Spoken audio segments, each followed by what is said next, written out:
во Иордане, крещающийся тебе, Господи, Светлый праздник Крещения Господня в Воркуте встречают как положено, с настоящим крещенским морозом, купанием в освященной воде и добрыми словами. На праздник приехала министр национальной политики Коми. 2 дня в городе проходят еще и крещенские образовательные чтения. Дорогие наши всечестные отцы, дорогие братья, дорогие сестры, дорогие воркутинцы, от имени главы Республики Коми Сергея Анатольевича Гаврикова, правительства Республики, от себя лично, я горячо приветствую всех вас и от души поздравляю с таким прекрасным, святым праздником Богоявления и Крещения Господня. Я желаю всем вам мира и тепла в ваших семьях, в ваших душах, крепости духа и здоровья. Пусть здравие, душевное и телесное, всегда будет в наших домах. Да укрепит Господь всех живущих и всех трудящихся в нашем богоспасаемом городе. С праздником, дорогие воркутинцы!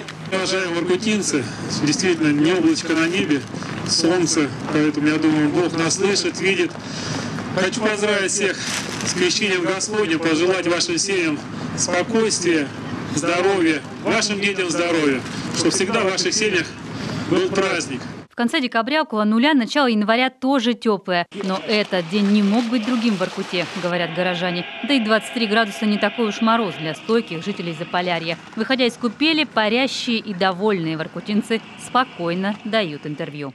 Вообще бодрость, свежесть. Но как заново родился. Холодно? Нет, свежо.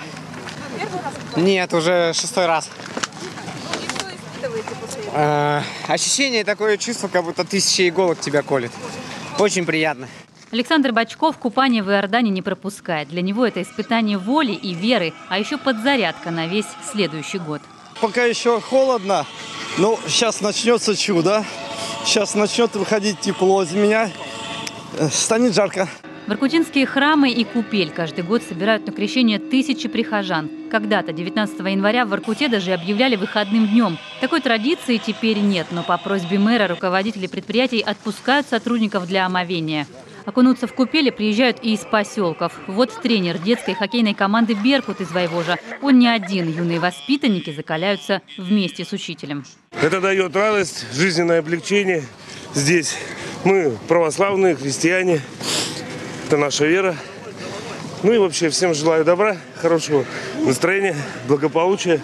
Для каждого крещения это и что-то личное. Надежды на лучшее, вера в свершение чуда. И глядя на сильных духом людей, бодрых и счастливых после купания в ледяной воде, верится, все непременно сбудется.